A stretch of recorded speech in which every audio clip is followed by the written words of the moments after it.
But hurry, they're selling fast. Plus, soils, pots, flats, domes, grow lights, heat mats, and watering cans. Start growing indoors with Coolman's Greenhouse. We're open 6 days a week. Take exit 49 off the Henday. Just Google KUHLMANNS. If your child qualifies for the Family Support for Children with Disabilities program, Heart to Care Home Care is here to help. We provide compassionate, professional in-home care to help your child thrive. Heart to Care, an FSCD preferred home care vendor. hearttocare.ca. A Saskatchewan boy who grew up loving and playing sports. At least we think he grew up. Listen to Kevin Carius weekday mornings from 7 to 11 on Edmonton's home for sports. Sports 1440. Even as the silence of winter passed, you could hear it. The crack of the bat, the crowd surging, and the thundering, relentless pound of your feet as you charge forward towards first base and a fragile temporary safety. The diamond is calling. It's time to play ball. Step up to the plate this season with the best gear from St. Albert's Source for Sports. Our experts will help you find the perfect grand slamming bat, the right cleats, and a glove that feels like it's a natural, inseparable part of your body. Play ball.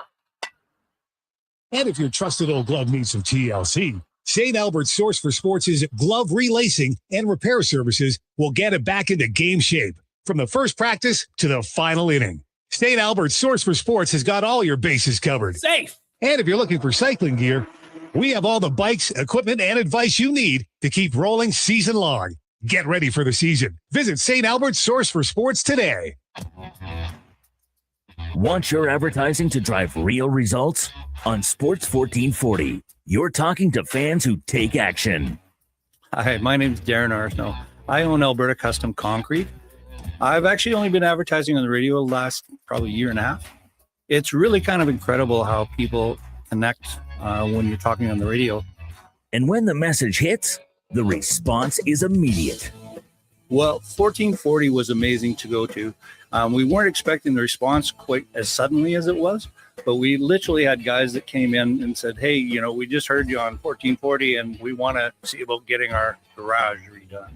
That's the kind of audience you reach on Sports 1440. Just working with a marketing team like they have here at Stingray. And for us, it's just been invaluable. Visit sports1440.ca to learn more about advertising with Stingray Radio. Sports 1440 in West Edmonton Mall and Wetaskiwin. CKJR is a Stingray radio station. Download the free radio player app and listen wherever you go.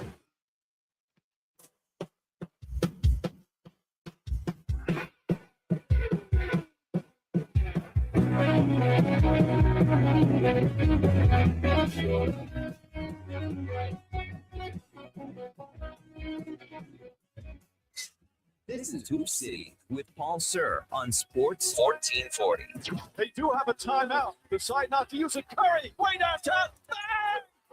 Bang! Oh, what a shot from Curry! We did it! Here's your host, Paul Sir.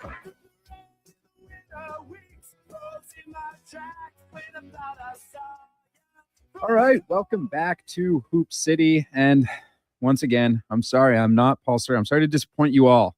I'm about a foot and a half shy and about 50 years too young. But alas, the show must go on. So here I am as Paul continues his family vacation. You get me, Josh Fenwick. Second leg of Josh Fenwick Day here on Sports 1440. Seeing as how last week was edition 1, today is part 2, Electric Boogaloo, as I'll be on pre and post game later today. You can get in on the conversation, 833-401-1440. My mom said we say it too fast. So I got to slow it down a little bit. 833-401-1440. That is our text line. We're going to be talking a lot of hoops today. Lots going on. The WNBA, they held their expansion draft yesterday, Toronto Tempo. We get to see the first look of their team before the entry draft in the WNBA. Same for the Portland Fire. Luka Doncic falling out of the MVP race after a grade 2 hamstring injury that he sustained yesterday. So he is out. Cooper Flagg, he drops 50, youngest guy to ever do it. and so much more. So we got a pretty exciting show for you here today. Doug McLean, he'll be with us at 11:20. We're going to be talking a whole bunch of stuff. We're going to go back, look at the Can West playoffs, because I don't believe we've had him on the program since they ended. He does play-by-play for the U of A Golden Bears and Pandas. We're going to be joined by the man himself, Paul Sir, for a segment. We'll see how he's doing down in California, as well as get his thoughts on lots of headlines just around everything. Probably talk to him about our 3 from deep +1. And then a pre-recorded interview that Paul sent me with him and Kevin Lehman as they discuss the Final Four here in the March Madness men's tournament bracket. That's happening today. Let's just rewind a second to yesterday in the NCAA with the UConn South Carolina game. Obviously, Gino, he's sort of out there. The conversation between him and the media. First, he's talking about the reffing. Then he's getting in Don Staley's face, and then in his post-game presser, he says, "Head coaches go to the center of the court. They shake hands. I waited there for 3 minutes. Nobody came. It's an absolute joke." There's things out there about Gene. What kind of he's a competitor. He's a guy that cares a lot, and is he the most sportsmanlike or anything like that? I think he is quite sportsmanlike, but takes everything very, very seriously, in my opinion, and is a guy of tradition, and is not afraid to be honest and speak his mind and everything. So him saying that to the press, Don Staley should go shake his hand, because they didn't. Does he need to get in her face after? No, he does not. But regardless, South Carolina knocks off UConn. Another little extra zhuzh as to why Gino was a little more animated last night. Lost. They could have gone back to back to win national titles. So just a little more animated from him. But I don't think Gino did anything wrong. I'm not even going to say that Don Staley really did anything wrong, because she said, "Yeah, I went and shook the whole staff's hand. I must have missed him or something. Like I'm sorry." But also, come on now, Don, you've been doing this a long time.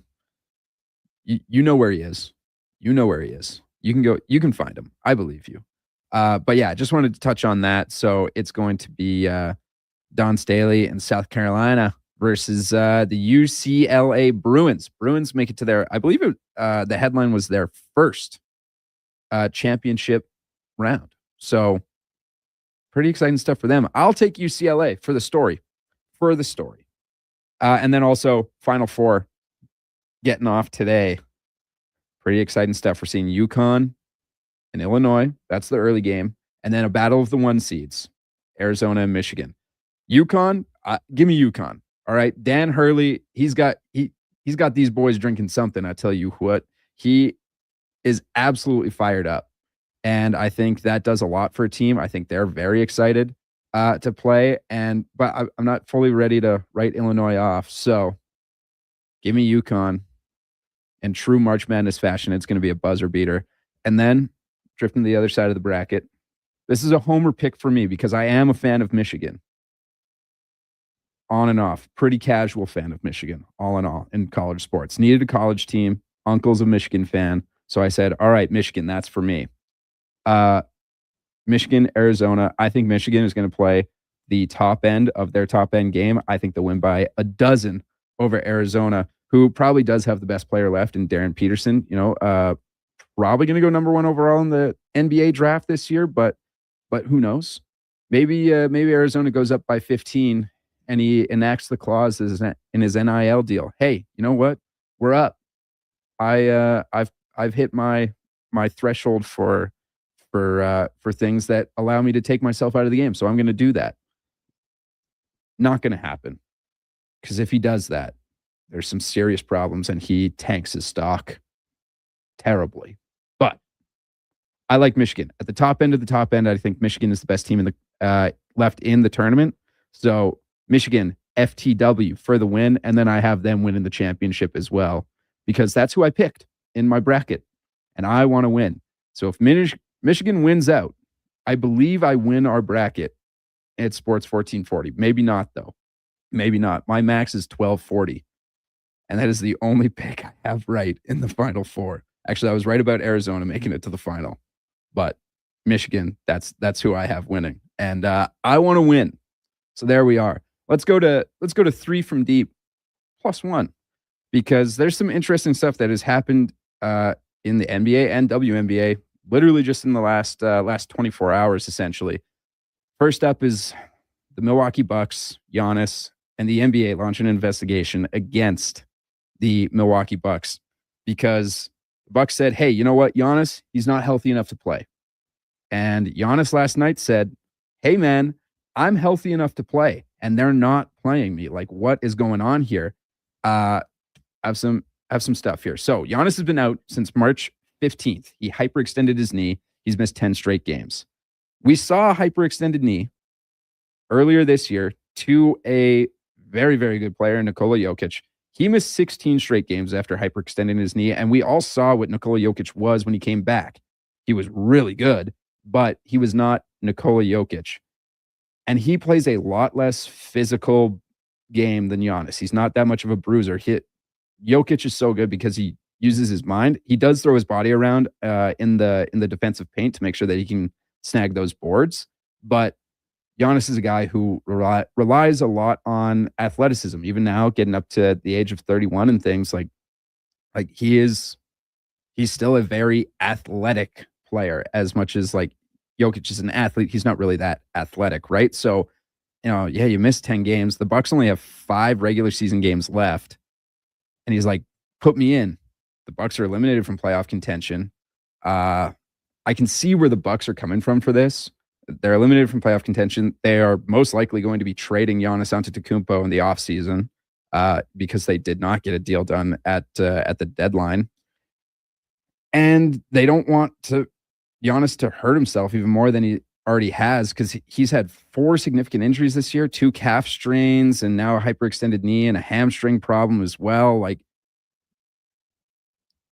Giannis is in his later career, in case you guys saw that, didn't see that Bill Simmons video they put out about Giannis and his age and his injury history, and he's now a little more injury prone, is like, this is a bad bet for a team to be making. Not a bad bet, but historically it is a bad bet for a team to be making, to go after a guy like Giannis, who's older, an athlete, has all this injury history now, like maybe won't be the productive guy that you would be trading for, that you would be giving up assets for. So I can see it from the Milwaukee Bucks point of view. They want to keep Giannis's value as high as possible, because after the season, it's dropped a little more. I see it from Giannis's point of view. I'm healthy. I want to play the games. He is the guy that makes the big dollars. He is the one that deserves to be playing and make the call of like, yes, I can play. No, I can't play. Because at the end of the day, that's what he gets paid money for, to play the game. And when a team tells him, no, I'm not, no, sir, you can't play the game, it's ridiculous. And I absolutely understand it from the NBA's point of view, which is also in the same vein as Giannis's point of view, which is, if our stars are healthy, our stars are supposed to be playing. That's the whole point of the 65-game rule that they've implemented. As much as a problem as it can be, we've seen it work. In my conversation with Andrew Schlecht from The Athletic last week, you can find that anywhere you get your I guess maybe not anywhere you get your podcast, but Spotify and Apple for sure. Or you can go back, watch it on YouTube, Sports 1440 AM. But yeah, like, you want your stars playing in the games, because people spend the money for these tickets to come and see those guys play. And if they have to watch Alex Antetokounmpo play and not Giannis Antetokounmpo, it feels like a waste of their money. So I understand that from the NBA's point of view, and definitely what I side with, because the 65-game rule is working. If you're healthy, you play. That's just the way it is. And they've really cracked down on it, particularly this year, but also in these past previous years. So I'm interested to see what this investigation yields, and what sort of punishment the Bucks will get, because we have some quotes here. This is Giannis to the media last night. These are two different quotes. I'm sorry, I don't know who asked the questions, but this is per ESPN. His first quote says, "I'm available to play, but I'm not in the game. I'm available to play today. Right now, I'm available." So that was one quote. And then his second quote was, "For somebody to come and tell me not to play or not to compete, it's like a slap in my face. So I don't know where the relationship goes from there. I'll tell you where it's going. Anywhere but Milwaukee." I think this whole situation, as well as all of the NBA trade deadline stuff, I think this is just the end of Giannis wearing a Milwaukee Bucks jersey. And that's too bad. You want to see the smaller markets keep their big stars, but I think Giannis is getting a little frustrated with what's been going on in Milwaukee. He's a guy who wants to win, and now, they're out of the playoff picture, and they weren't exactly putting together contenders. They've done a poor job of surrounding Giannis with talent. They've tried. Damian Lillard, it was an interesting get. It just didn't work out. The moves that they've made just have not worked. It's not that they haven't done it. It's just that it has not worked. He hasn't really had a real second option. As much as I love Chris Middleton, he was never a real second option. Now, this is the really interesting thing of this whole thing that comes to me, though, which is Doc Rivers was asked about this. Head coach of the Bucks, probably has some insight into the situation. And this is his quote from the ESPN article. "The tough part about all of this is that I'm in the middle and I have nothing to do with it," Rivers said. "Coaches don't decide any of this. The problem with our league is the coaches are the ones sitting out in front. And we have to sit here and answer this stuff. I think there are two sides to this. I will tell you that, but I don't want to get too involved in it." Brother, you're the head coach of the team. You have to be involved in it because that is your star player. And this also tells me that the front office of the Milwaukee Bucks are not communicating with the head coach. Now, I know where Doc falls on this because Doc played in the league. He's a guy that was one coach of the year. He wants to win another championship. He wants his best players to play because that gives him the best opportunity to win. But also, you going out in front of the media and saying, "I have nothing to do with it. I don't want to get involved in what this is." What are we doing here? Doc, be better, please. But ultimately, I think the Bucks are going to face some fines, whether that's surrendering a first-round pick or their first-round pick being sent somewhere else or any of these things. I could see something like that. But I also know that Giannis will probably most likely not be a Buck by tip-off next season. Number 2, the Toronto Tempo and Portland Fire. The expansion draft happened. They selected their teams. Now let's just burn through the rosters really quick here because I do have them in front of me. The Toronto Tempo roster: Julia Alamon, Maria Condi, Lexi Held, Aja Kane, Maria Kliandikova, Kitya Laksa, Marina Mabry, Nikola Milic, Alia Nye, Naira Sabali, and Christy Wallace. That is the Toronto Tempo's roster after the expansion draft. And the Portland Fire have Sarah Ashley Barker, Chloe Bibby, Maya Caldwell, Bridget Carlton, first overall pick, and Canadian. So shout out there. Emily Engsler, Louisa Geisel Sauter. Sorry, that's a German name. I definitely fumbled the bag on that one. Haley Jones, Carla Lighty, Nika Moole, Nia Diu Puak, and Sug Sutton. Both of these teams also passed on selections in the draft. The Toronto Tempo passed on the 12th pick in the first round, so the final pick of the first round, they passed, and the Portland Fire passed on the 10th pick of the second round. Why were they passing on picks in an expansion draft? Because they got picks from the Chicago Sky to not touch their players. They said, "Hey, please do not touch our players." I don't know why the Chicago Sky would do that because they definitely need those picks because the Sky were 10-34 last year. That was tied for worst in the WNBA. What the hell are you doing trading first-round picks, or not first-round picks? What are you doing trading picks away that you could use to draft talent to make you better rather than trading picks away to say, we like our talent the way it is? What the hell are we doing here? Yeah, I can't believe that. Like the Chicago Sky in a CBS article written by there's no author attached to this. He Jack Maloney on CBS posted after Jack Maloney on CBS said, "Number one loser, the Chicago Sky." I absolutely agree with him because they are not in a position to be giving up these picks. Brandon and I talked about it last hour. What are they doing down there in Chicago? Also, first selection by the Toronto Tempo was Julie Alamon. She's only a 3-year vet in the WNBA. However, she was playing pro league for 4 years after she was drafted in Belgium, and then she took a season off in the middle for mental health reasons. But this is a savvy veteran that they have selected here. Same with the Fire selecting the Canadian Bridget Carleton being their first overall pick. I'm excited to see what these guys will do when they have the ball in their hand more and are relied on as that number one option. Particularly Bridget Carleton, who has been a starter in the league for a long time.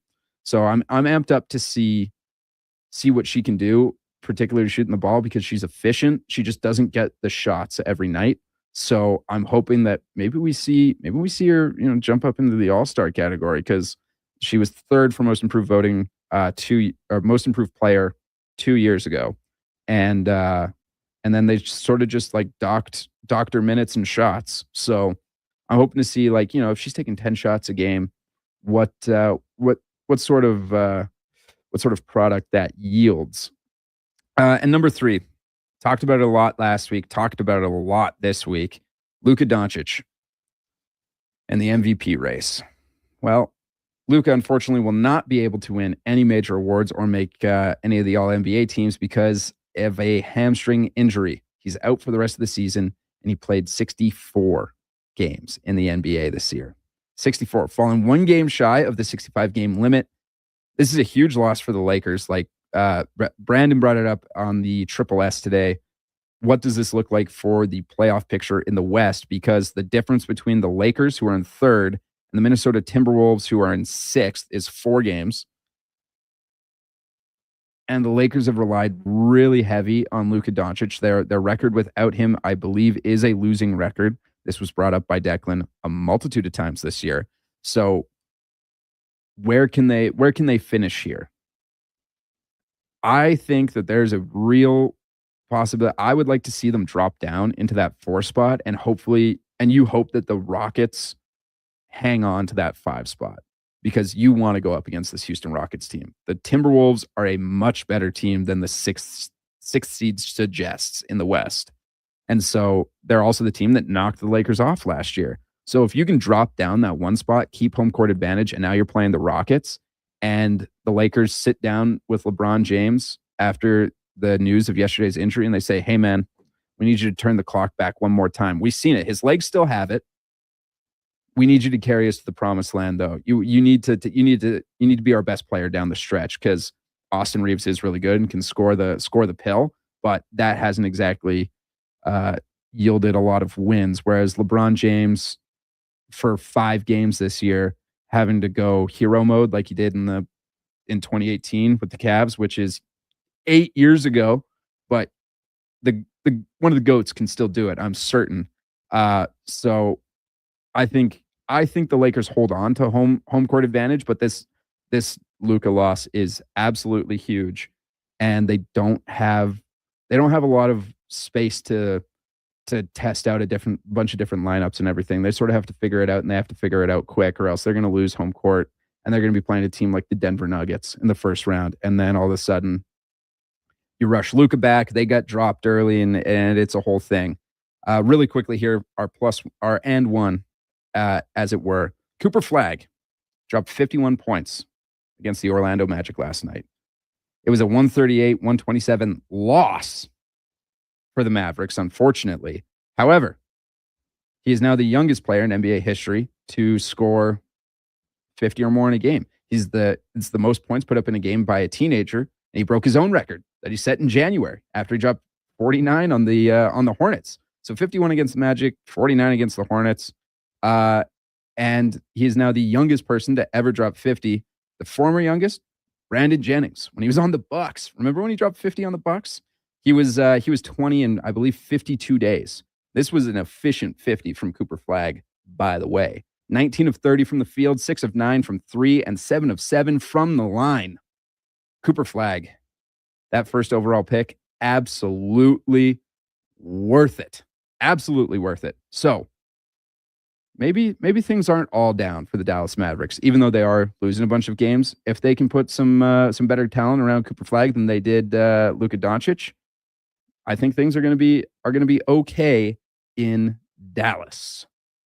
All right, this is Hoop City with Paul Sir. I'm guest host Josh Fenwick. We ran through that break, so we're going to take a quick break here. We'll be right back. Probably talk some more Cooper Flagg, young guys in the NBA, and much more. Keep it locked here on Sports 1440.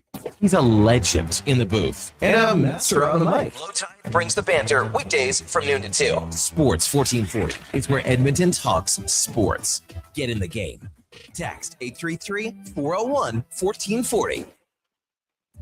If you're without personal health insurance benefits from your employer and are self-employed or retiring, contact Innovative Benefits. Innovative Benefits helps break down personal health plans to put you in the driver's seat and reduce your net cost. They'll help identify the best plan for you and your family so you can pay for what you do use and look how to reduce what you don't use. Don't be left out in the cold. Understand all your options with Innovative Benefits. For more information, visit innovativebenefits.ca today. Saturday mornings live on Sports 1440. Powered by Subaru. Confidence in motion. Visit Subaru.ca. After spending winter inside, you've decided your home needs an upgrade. And there's no better time than during Buy More, Save More at Lazy Boy Furniture Galleries. Unparalleled quality, unmatched savings store-wide. Need inspiration? Talk to our expert professional in-home design team. And remember, the more you buy, the more you save. Buy more, save more at both premier Lazy Boy Furniture Galleries locations, South Edmonton Common and the West End, and their factory outlet clearance center at 152nd Street and 137th Ave. Roll into fun with Bowl Canada. Our kids' bowling leagues are the perfect way to let your child make new friends and learn new skills. Visit bowlcanada.ca now to get rolling. Let's make memories one frame at a time. When it comes to sports in Edmonton, Jason Greger is a must-listen. He brings you the inside scoop with guests from across North America. If it matters in sports, you'll hear it here first. Greger rolls out weekdays from 2 to 6 on Sports 1440.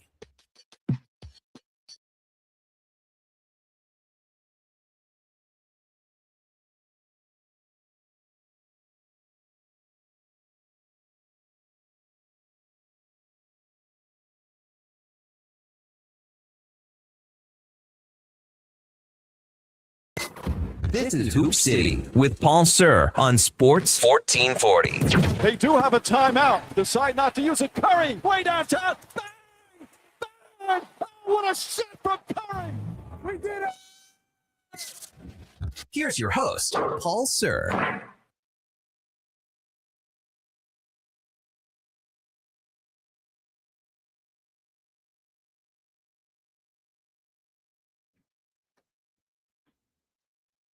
All right, welcome back to Hoop City with Paul Sir. I'm Josh Fenwick sitting in for Paul this week. He will be back next week. I'm pretty sure. He hasn't told me that he has anything next weekend, so it'll be back. It'll be back to your regularly scheduled programming here on Sports 1440. Text line 833-401-1440. 833-401-1440. You can also call us if you want. I mean, we got an open 20 minutes. You want to talk some ball? Talk some ball with me, feel free. 833-401-1440. We got a text in here from Boreal Bernie, sort of clocking me on the Gene Don Staley stuff, but because it was halftime that she missed the shake, not the end of the game. They shook hands before the game. She missed halftime. No biggie. At the end, Gina was way out of line. Petty, bitter, inappropriate, couldn't take the L to her. Maybe time for Gino to step away now. I don't think Gino is going to step away. He is far too successful, but maybe one day he will. Maybe one day he will. But I don't think yet. But I understand where you're coming from with the petty, bitter, inappropriate. couldn't take the L, sort of a sore loser sort of deal. And then even like his comments in his interview coming out at halftime, where he said, like, I've been around a long time. I've been doing this for a minute, just in case you guys forgot. And like normally I just try to take it on the chin, but I've got some issues with the officiating here. So, you know, a little bit of a tough look here for Gino, but I'm sure they'll come back bigger and better than ever. And he'll have a end of season press conference where after, you know, cooler heads have prevailed, maybe he'll walk back some of his statements a little bit or a little bit, maybe not. You know, again, you're a competitor. Tiger, couple of texts here from Tiger as well.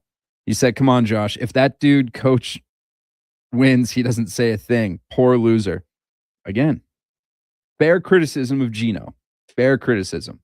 But yeah. And then he said that dude coach was an embarrassment. Thanks, Tiger. And then he sent in a third text as well. "Hey, Josh, is anyone talking about the record number of non-Americans on NBA rosters? It's up to 25% now. Record number of Canadians as well." Yeah, the game is becoming more worldwide. And we've discussed this, maybe not on air, but Declan and I have had conversations about this a lot, which is how far down the list do you talk about the best players in the NBA before you hit an American?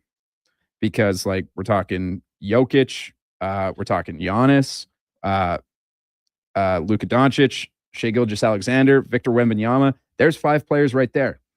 Not a one of them is American, right? Like, and these are all guys that have won, not all guys, because sorry to Luka and Victor, especially sorry to Luka, because maybe this year was the year he was going to win it. I still don't think so. And Wemby obviously making his push for the MVP this year, even though it seems like it's Shai's to lose.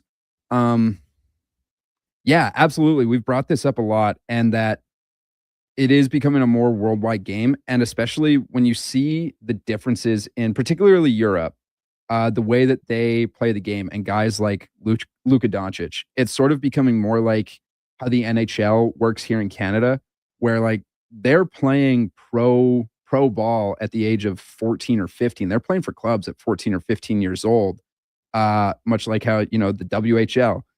You're 14, 15, you get drafted in the WHL, and things sort of continue on there. If you're the good of the good, you know?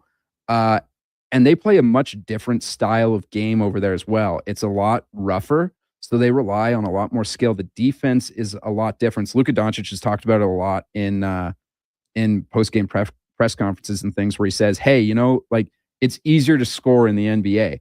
I'm not like dissing the NBA or anything, but the rules for defense are different. There's no 3 in the key rule in Europe. So you can just have your big man planted down there. They can't do that anymore. They haven't been able to do it since, I believe, the rule was brought in for Shaq. He can't spend 3 seconds in the key because he just camped down there. Boom. But I could be wrong, and that was Wilt Chamberlain. Something else Shaq brought in, so I might be getting crossed up with that. But they play a much more physical brand of defense. It's harder to get fouls in the European game, and so you see these European guys when they come over to the States, when they come over to the NBA, and you realize how easy it is to get a call, and sort of like all the rules that favor the offensive player. That, yeah, all right, it is easier to score, because if you drive to the net and you get bonked, well, that's 2 free throws, or that's at least a free throw. So you're getting either 2 or 3 points on every possession, because again, with it being harder to get free throws in the European game, you got to be a lot more nails from the free throw line, because you got to capitalize on those opportunities. Yeah, I was going to read these texts, as I learned from Low Tide, from Down South Willie. Terrific show this morning, Josh. You know your stuff, from Down South Willie. Thanks, man. Appreciate it. Then we have a text in here from Brew Crew. Again, you can text us 833-401-1440. Josh, you are doing great. Is there a 3x3 tourney this year? If so, when again? Brew Crew. This was announced 2 weeks ago by Paul. Is that the the 3x3 tourney will not be returning this year, I believe. I'm pretty confident that's what it was he was talking about, was the 3x3 tourney. But guess what? We're gonna have Paul on today, so we'll double check that for you. But hey, you know what? They could probably use some sponsors and things like that. So, get in touch with the 3x3 crowd. And next year, maybe it's coming back to WEM. It would be really great if for Canadians if the game was here at WEM, because it was something. That's also the first time I worked with Paul Sir ever. I produced his show while he was down at location covering the 3x3 tourney last year. So that was incredibly fun. There is one thing I want to bring up though, because and this is related to the MVP conversation, which again has been discussed ad nauseum here on the station between Declan and I, and we were sort of at each other's throats. Was ESPN did a preliminary vote for the MVP award. And this is their MVP straw poll 3.0 with the full results. This is, it gives us the number of first place votes and the total number of points accrued by a player on the ballot. So leading with the most first place votes is Shai Gilgeous-Alexander. He's still slated at number one to win the MVP because he had 958 total points in this poll. Victor Wembanyama received 8 first place votes. He finished second with 644 total points.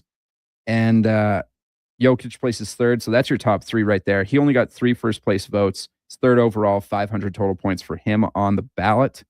Luka Doncic received 0 first place votes. Still ended up 4th overall on the ballot with 347 points, but 0 first place votes. And Michael Wilbon sticking to his guns because Jaylen Brown finishes 5th and gets 1 first place vote. And I know for a fact that was Michael Wilbon because he has been adamant that Jaylen Brown is his MVP this year. So Jaylen Brown finishes 5th overall, gets 1 first place vote, has 123 total points accrued. So that's your top 10. And if this is the 3rd time and Shai is still leading by that much, I'm not too torn up about it. If Shai's leading, if he's leading the second highest guy with 80 more first place votes than Victor Wembanyama, then I think it's pretty clear that he's going to win the MVP award, which, hey, not a bad thing. Huge for Canada. Absolutely huge for Canada. I wish it was closer because it definitely feels like it's closer just when you look at numbers and impact and everything and like how great Wemby has been since the new year and even more than, or even less time than that. And even when you go back to the beginning of the season, he was great. But I think we're only counting his step up that he seemed to take in the middle of this season. He would be if I had a ballot, he'd be my first place MVP. But I'm not torn up about Shai Gilgeous-Alexander being the front runner for MVP because he is as great as a guy who can win back-to-back MVP awards and go to back-to-back finals. And Andrew Schlecht even said it in our interview last week of, hey, it is a full regular season award. And if we go back, the last 25 games, yes, Wemby has been great. But if you go back to the beginning of the season, Shai Gilgeous-Alexander, without a doubt, has been the most consistently great player in the NBA. And that is a tough argument to stop because he is, consistently great is hard to argue against for an entire season. So I wouldn't be too choked up to see him get a win there. I just wanted to see Wemby win it so bad. And also, things can change. I'm not totally sure how many games the Spurs have left here. 59. They have 5 games left remaining in the regular season. That was my quick math. And the OKC Thunder have 5 games remaining as well. And they are in a tight spot. They're in a tight race for first place in the Western Conference. San Antonio Spurs trailing the Thunder by 2 games. They do hold the tiebreaker, however. So if it becomes like a half game swing or whatever, then the Spurs will get that first spot in the Western Conference. And if they do, I think that could change the way that the MVP award is voted for, especially if Shai is leading like this. but then the Spurs come up from behind the great play of Victor Wembanyama, and take that first seed in the Western Conference over the absolute train that is the Oklahoma City Thunder. I think that works out huge in Victor Wembanyama's case for the MVP. We're gonna take a week here, or a break here. My apologies. After this text from Tiger says, sidebar, Canada, only other country than the US to have 2 MVP winners both consecutive seasons. Wild. Yeah, that makes sense because Hakeem only won the one. And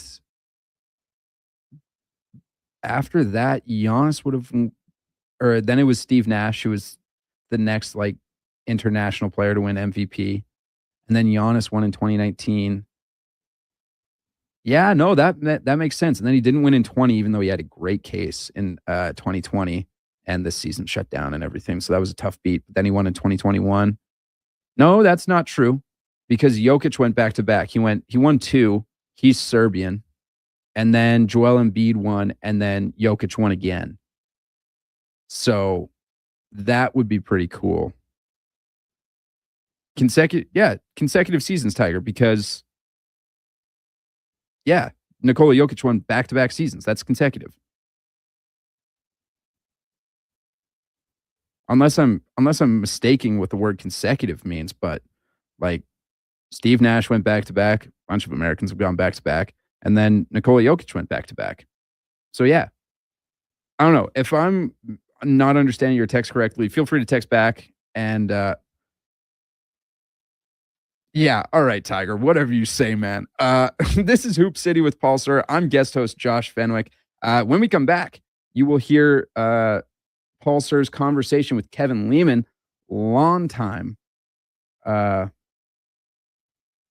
broadcaster in, I believe it's the Big Ten Network, breaking down today's Final Four and so much more. This is Hoop City with Paul Sir.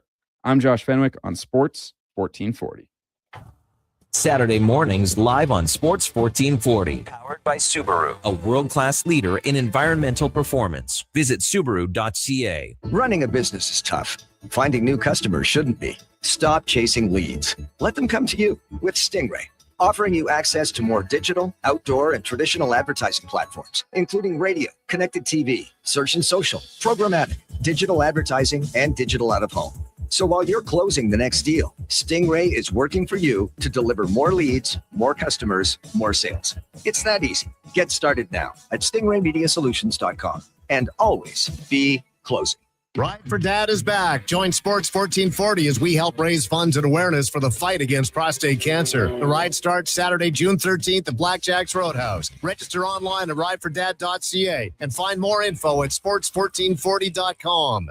Jump into spring with a refreshing change. It's possible thanks to the Lazy Boy Furniture Gallery's Buy More, Save More event. Our knowledgeable Lazy Boy professional in-home design team are here to spark your imagination as you shop amazing store-wide savings. And of course, the more you buy, the more you save. Buy more, save more at both premier Lazy Boy Furniture Gallery's locations, South Edmonton Common and the West End, and their factory outlet clearance center at 152nd Street and 137th Ave. The Lawnmower Hospital. Contractors, spring cleanup is coming. It's time to get your lawnmowers, aerators, power rakes, lawn vacs, and more serviced at the Lawnmower Hospital. Hey, the longer you wait, the longer you'll have to wait in line later. Their service department gets crazy busy as the season rolls on, so get in now while it's calm. For quick service on top brands like Bluebird, Ryan Turf, Husqvarna, and more, check out lawnmowerhosp.com. The Lawnmower Hospital.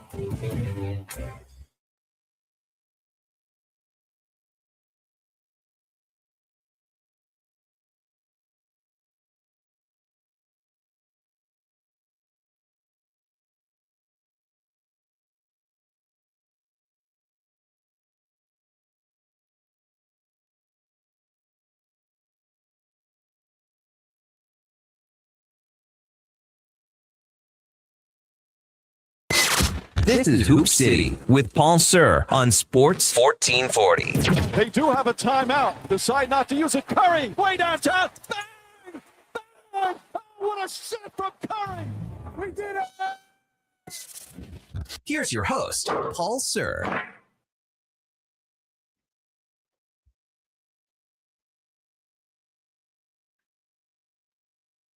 All right, welcome back to the big program, Hoop City with Paul Sir. Just before we get into Paul's interview with Kevin here, I was misreading Tiger's text. To have multiple MVP winners win both seasons consecutively. So yeah, only other country besides the U.S. to have that. So, had Jokic gone 4 in a row, which he wouldn't have, because I personally think that his second MVP in 22 and Embiid's MVP in 23, I personally think it should have been switched, but that's neither here nor there. What is important is you being ready for the next 3 games of March Madness, because we're not going to be able to be here to preview it for you, the national championship. So instead, here is Paul and his conversation with Kevin Lehman. Hoop City with Paul Sir. I'd like to welcome back my friend, longtime NCAA broadcaster, Division I coach Kevin Lehman. He is in Indianapolis right now, getting pumped up, ready to go for the Final Four, which will get going tomorrow. So, Kevin, thanks so much for joining me today. Oh, my pleasure, Paul. I'm going to head down to Lucas Oil Stadium and watch the 4 teams practice this afternoon. That's what's on my agenda. Of course, it's a coaching convention. You see all your old friends at the convention center, your former assistants and coaches that I've worked for. So it's an exciting time. Oh my gosh, yeah, it's the I keep saying it. It's the Vatican for Catholics. Like, you can't beat this. So you've got it. You're in the midst of it, Kevin. Let's talk about the Final Four matchups. Every year we go through the machinations of upsets, of near upsets, teams that found a way to win and teams that found a way to lose. And I think probably that's the starting point that I'd like to get going with, is how, there's a lot of criticism now, I think respectfully coming out about John Shire and the Duke inability to hold on to leads in pressure games. In your opinion, watching it closely, Kevin, is there some merit to it? I think the merit is that we've said this for a long time, old wins. And this has been a Duke Young team the last 2 years that have faded down the stretch, because when you get in a single elimination tournament, which the NCAA tournament is, every possession becomes precious. So when Duke's got a big lead and they have a what I call an empty possession, those youngsters have been through it, so they don't think any big deal. Where UConn or the opponent starts to gain a little momentum, and that's what happened, I think, this year in Duke's loss and last year in their loss. Yeah, it certainly appeared that way, and I think old wins is a great way to put it. Like, Cameron Boozer had a nice game. Caden made a freshman mistake at the end, and I can't even imagine what that young man has to go through to recover from that. But I think too, there's something in the Duke game plan, and I don't want to stay too long on this, but I found it intriguing because that's a meltdown of epic proportions. But there's something in the Duke game plan that they didn't have the urgency, and youth, I think, is part of it. But a part of it, I think, is philosophy too, and maybe it's youth on the part of Shire as a head coach. Like, he's still a pretty young guy. I think if you look at his coaching resume and you compare it to other coaches, Mike Krzyzewski being one of them, it took those guys a number of Final Fours to win their first national championship. Mike Krzyzewski is a great example of that. So not only do we have youth on the court for this Duke team, you have youth on the bench. So it's all a learning process because, we're all proud of our own experiences. And if you hadn't had those experiences, you're not certainly how you're going to react to them. And you never know till you're put into those situations, both as a coach and as a player. 100%. Now, is the Mullins shot the greatest shot at the end of the game in NCAA history? Is it hard to delineate which one is actually the best? But that sequence was incredible in real time, and when you break it down in slow motion, I think you gain an even greater appreciation of how special that was. Yeah, and it's got, I don't know if it's the top one, but certainly in the top 3 or 4. I think the discussion has gone back to NC State. Was Derek Quittenberg's air ball a pass or a shot? As Lorenzo was able to put that in. So, you got to talk about that one. Of course, Christian Leitner shot to beat Kentucky always comes up.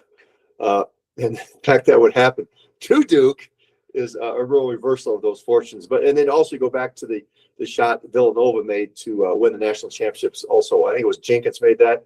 It's also in that discussion. But that's what makes March so great. That's what makes these games so outstanding, that UConn advances and Duke has to pack their bags and go home. I have this image of Greek mythology, Mount Olympus, and the basketball gods are up there devising new ways that they can create something nobody's seen before in a sequence. You never know year to year, because we've never seen it all, because as soon as we think that, something new shows up. Kevin, we've got a couple of interesting matchups. I always am kind of taken aback when you have a 1 seed versus 1 seed, and then a 2 and a 3 playing off against each other. But let's start with the 2s and the 3s. UConn is there, miracle shot, but they had to play well to come back against Duke. They seem to be playing some of the best basketball, if not the best basketball of their season right now, against an Illinois team. And Kevin, what's interesting about Illinois is this is probably the most unique lineup we have ever seen in the Final Four, with all of the European influence. Would you agree with that assessment? Oh, no question. And you're going to, if they have success and win national championship, you're going to see the copycats come out, and more of these staffs are going to try and get these kids from that European section. They're going to start renting cruise ships and sending them over and bringing boatloads of European players over. I can just see it now. Well, that talks about what we just spoke about, Duke, the maturity level, because these guys, that European model, you're identified probably sometime in 7th, 6th grade, and you're put in a club team, you're playing against older people, and you are a professional. So these are guys that have tremendous experiences underneath their belt. And also, I think this is the year, we used to always talk about guards, but this is the year of length in the NCAA. Big frontline length. Illinois, the tallest team by average in this tournament and in NCAA basketball. So I don't know if you probably watched against that Iowa game. They were just so dominant on the offensive glass, and Iowa could not keep them off the boards. They make threes, but they elected not to shoot them in that game. And so I think this is a team with great balance, because they certainly pounded the ball in the paint against our Iowa Hawkeyes. But I was looking at their stats. They're making just under 11 threes at 34%. So they can shoot the 3 ball also. They have the inside game. And here's where they've gotten better, Paul, defensively. They were not very good defensively. They got their guard back that was hurt, Boswell. He was out for 7 games. And they'd be more focused here in the last month at the defensive end. And I think that's what's been the big change for Brad Underwood and the Illini. One of the things that impressed me in that Iowa game too, Kevin, was the mindful approach that they took on the offensive end. They went away from a lot of movement, and they really emphasized spacing and created mismatches and dared the defense to go double, and they were spaced out so well that Iowa had a hard time making good decisions on when to double and when to try to disrupt the play in the post, where they were, so overmatched. And then Illinois in the second half just went to work and very, very systematically just took the Hawkeyes apart. Great run by the Hawkeyes, but they just ran into a bigger team with more weapons than they had. I became very impressed with Brad Underwood's coaching, because I sat courtside when they played at Carver Hawkeye Arena. And what they did in that game was they got Bennett Sturtz involved in switches and mismatches, and they made him defend. And we know from our experiences that you take a great offensive player, make him defend at the other end. They got him in foul problems. That certainly hampered Iowa. They got down early in that game. Then he comes back in this game and plays a different strategy, as you mentioned, with the spacing. We're going to pound it in the paint. Really attacked philosophically what I was doing defensively. So that Brad Underwood could make those changes, because here's the reason I like this team, because in this tournament you have to be able to win playing different styles. You may have to play a game fast and win it that way. You may have to be able to play a slow down game. Illinois is able to do that, and that's why I think they're very dangerous in this tournament. I would agree with that. I'm talking with Kevin Lehman. Kevin is at the Final Four right now, longtime broadcaster, Division I coach here on Hoop City with Paul Sir. Kevin, if you making your prediction today, do you pick UConn with all the momentum emotionally that people feel they have, or do you go with the Illinois team you just described so well? Well, I grew up like you in Big Ten country, so I'm leaning toward the Illini. Plus, the proximity here of Lucas Oil Stadium in Indianapolis, this place is going to be full of the Orange Crush. So that gives them a bit of advantage too. But, hey, Dan Hurley's never lost a game in the Final Four. Think about that. So that is one quirky dude. Yeah, he's a little bit out there. But you never know what's going to happen with him. I think this is, we've seen a lot of semifinal Saturdays, but I think this is the two best matchups we've had in a long, long time. So I got the Illini win this, but I think it's going to be a close one. I do too. I agree with you in terms of matchups of powerful teams. All of them have size and length, and there's a couple of things I love about NCAA. Being up in Canada, Kevin, there's all this clamoring by people. Oh, we should go to FIBA rules, and I keep fighting back and saying, my God, keep the FIBA fingers out of the NCAA. Don't mess with a game that is the only game on the planet that is truly unique, but unique in a good way, because it's interesting. I love the narrow key. I love the timeouts. I like the 30-second clock. There's a couple of tweaks you can make, certainly. You can always do that. But man, oh man, the NCAA is a unique brand of basketball that allows for diverse styles of play that the FIBA rules really don't allow for. Yeah, that's a great point. The one thing I would like to see, Paul, would be the ability to advance the ball in the last couple minutes on a timeout. I think that would make this even more exciting, that you have to throw that full-length court. We wouldn't have any Christian Leitner passes and scores like we saw against Kentucky, but it would certainly make it interesting, because that's one part I really do enjoy about the women's game, the ability to advance the basketball. And I agree with you. And I also like the ball being live on the rim. I think that would be fun. But here's another thing, Paul. If you advance it, the shot we saw UConn make, we wouldn't have, because you could have called a timeout and advanced that up. I always said I would like the rule that you can advance it only if you're behind. If you're ahead, you have to go against the press, like we saw Duke do against UConn. But you've identified right there, Kevin, the tough part about making rules adjustments is like what's a tweak and what's a major alteration to the game. And now you get all the talking heads together. It's hard for them. So you've got Illinois coming out in a very close one against a real tough UConn team. Now we go over to, I think, a really intriguing matchup. As great as the Illinois-UConn matchup, I can't wait to watch the game between Michigan and Arizona. They are two big, really, really good teams. Some similar strengths, but some very, very unique strengths to their particular styles of play. What are your thoughts on that matchup, Kevin?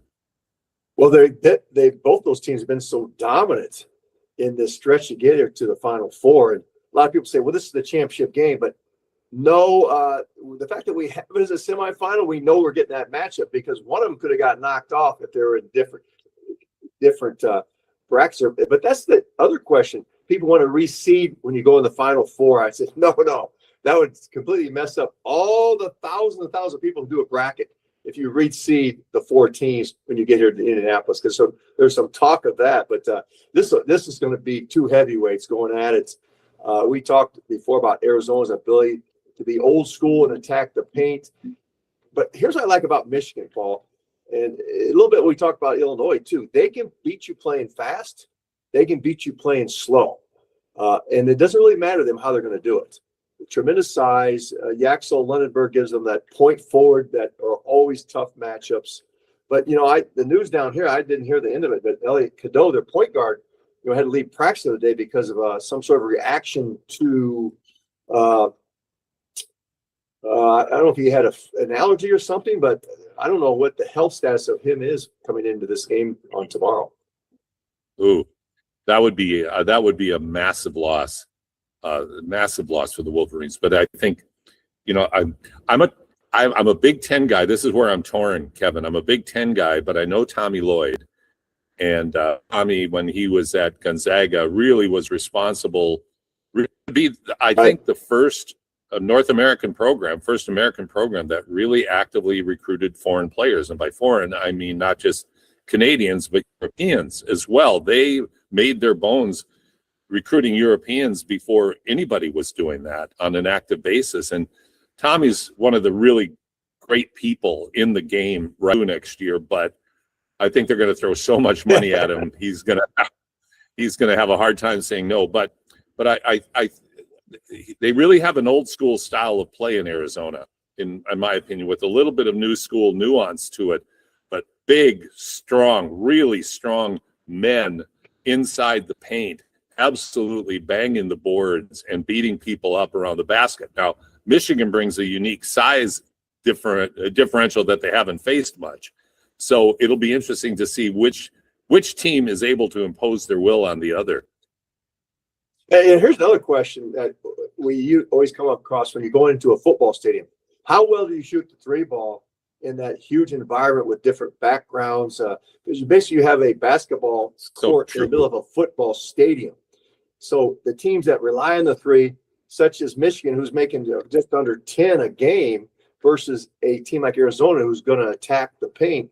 So will that work against the Wolverines in that type of environment to shoot the basketball? Welcome back that was the conversation between Paul and Kevin. We're going to take a quick break here. Then we'll be joined by the man, the myth, the legend, the tallest skyscraper in the Edmonton area, Paul Sir, the host of this great program, as he's down in California, I believe. We'll have him on the phone right after these messages. Saturday mornings live on Sports 1440. Powered by Subaru. Welcome to Uncommon. Visit Subaru.ca. After spending winter inside, you've decided your home needs an upgrade. And there's no better time than during Buy More, Save More at Lazy Boy Furniture Galleries. Unparalleled quality, unmatched savings store-wide. Need inspiration? Talk to our expert professional in-home design team. And remember, the more you buy, the more you save. Buy more, save more at both premier Lazy Boy Furniture Galleries locations, South Edmonton Common and the West End, and their factory outlet clearance center at 152nd Street and 137th Ave. The weather doesn't care about your shift or your schedule. Carhartt Rain Defender sweatshirts let you battle back against the ever-changing elements. Carhartt's durable, water-repellent technology lets light rain beat up and roll right off. Layer up and stay on the job longer without getting drenched. Get your Carhartt Rain Defender sweatshirts at all three of our Edmonton job site workwear locations. Job site workwear, tough job. Time for a new career in 2026? Or maybe your kid is still pondering their path. Good news! Weiss Johnson is hiring. Hi, it's Dennis, and not only are we hiring for heating and air conditioning, we're also looking for experienced plumbers and gas fitters. With the growth in residential development, there's no shortage of opportunities at Weiss Johnson. Choose your path with us. Learn from one of the industry leaders, and we will grow together. Receive great benefits and school reimbursement as well. Visit weiss-johnson.com today. Hey, busy parents, want some spare time while your kids have a blast? Bowl Canada helps you split your time wisely. Sign up today for our Kids Bowling League. Visit bowlcanada.ca. They'll strike it big and you'll have a ball.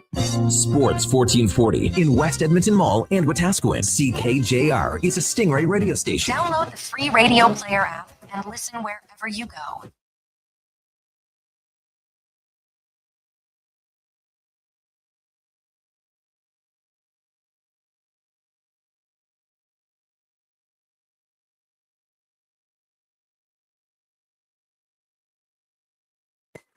This is Hoop City with Paul Sir on Sports 1440. They do have a timeout. Decide not to use it. Curry, way downtown. Bang!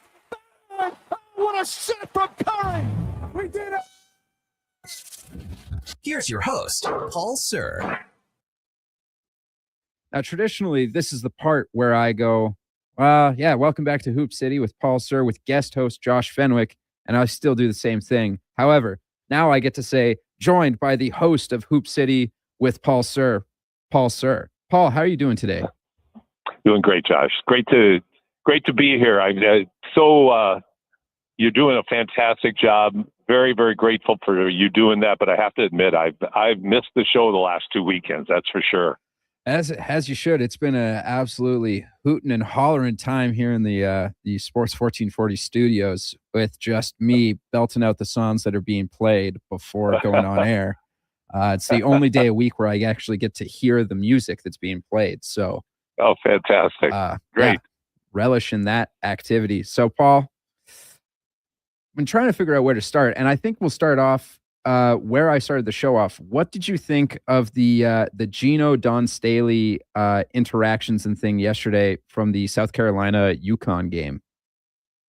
Well, number one, kudos to South Carolina for coming up with a game plan that was so effective against an undefeated, long time, a 54-game streak comes to an end.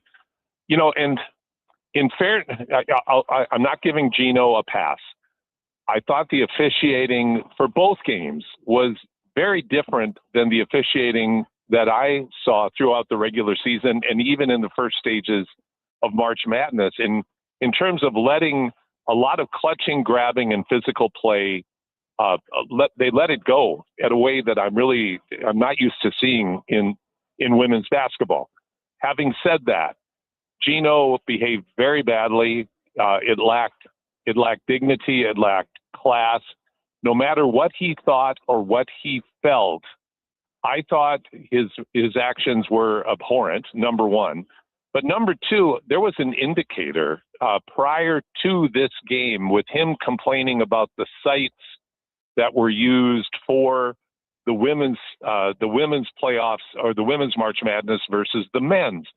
That tells me that there's a coach who's not focused on one thing and one thing only, and that is his opponent and preparing his team for that opponent. South Carolina was extremely well prepared. They flustered UConn at a level they hadn't played like that all year. And so South Carolina beat them. So it's not like it was a 1-point game and, there was a bad call and there was a dirty play that Staley put out against UConn. There was nothing like that. It was just a team that was used to winning got beat and a coach who behaved very badly. And I don't think you give a pass to anybody, no matter how successful they've been. And Gino really did something that was unbecoming of a guy who has accomplished so much and whose program has been the dominant program in women's basketball for the last 2 decades. So I thought it was beneath him and demeaning. And I think, and I'm no huge fan of Dawn Staley, by the way. I think she's a great coach, but I still did not like how she handled when Caitlin Clark, and you know how much of a Caitlin Clark fan I am, but I thought she handled that situation very poorly, being very condescending towards Clark and her impact on the game when Clark was playing for Iowa a couple of years ago. But Dawn Staley's a great coach, and she just plain out-coached, and her team outplayed Connecticut, and Gino behaved childishly. Yeah, sort of sticking with that. You brought up Dawn Staley. Do you think maybe Gino doesn't present himself as poorly because he did get in Dawn Staley's face after the game because she did miss a handshake at halftime, and he was pretty. That was another thing that I came away from his post-game pressers, that he seemed almost more fired up about that than really the officiating even. Yeah, I mean, that's all part and parcel of it, but I think there's 2 facets to what your statement, and both facets have validity. Number one, Gino, there's still no excuse for that kind of outburst at the end of the game. Mm-hmm. There's no excuse for that. Number 2, you don't get up in somebody's face. That smacks of things that's a pathway you just don't want to go down, male to female. That's just the race issue. All of those things can get spun into a very, very negative, very, very negative narrative. That's number one. But number two, I'm not a fan of Dawn Staley. Like, I'm just not a fan. I think she always flirts with being on the cusp of being overly rude, condescending towards opponents, not just Caitlin Clark, but others. So she flirts with that on occasion. Great recruiter, great coach. So is Gino. Great recruiter, great coach. Dawn should have shaken hands at halftime, didn't. But there again, you go back to Gino. He's a big boy. He's been around this game long enough. You don't act that childish. Having coached myself and having had childish outbursts myself, when you have to look in the mirror afterwards, whether it was at an official or whatever the circumstances were, you have to look in the mirror and say, that's on me. What happened I didn't like, or what happened wasn't right, but you can't publicly put your emotions on display in that manner. No, I absolutely guess it get it. I'm interested to see what like his end of season media avail looks like. Maybe cooler heads prevail there, and he sort of like fesses up to, yeah, I was out of line or anything like that. But let's stick with the NC2A here. First of all, didn't get to see you when your Iowa Hawkeyes were on an absolute run before they met up with Illinois in the Elite Eight. But how was that? I thought Kenny Smith with that great crew of analysts at halftime summed it up perfectly. He said that Illinois and Iowa are playing not to lose right now. I'm paraphrasing here. Are playing not to lose. Somebody's going to have to play to win, and whoever gets on a roll playing to win is going to win this basketball game. Iowa plays one of the most interesting brands of basketball, of playing not to lose by controlling the ball through their great All-American guard, Bennett Sturtz, and for compromising their lack of size, and in some cases, a lower level of talent than some of the opponents that they beat, by just out-coaching, out-maneuvering, and out being more patient than their opponent and waiting for their opponent to make mistakes. And then Iowa, in their run-up on that great run, hit some big shots. But Illinois was a different animal that night. Iowa played them tough for 30 of the 40 minutes. But Illinois' size, I think their coaching is outstanding. The way they were able to isolate and take advantage of their superior size over the Hawkeyes. It just, honestly, nothing to be ashamed of for Iowa. That would have been another huge upset if they were able to pull it off, but the better team won.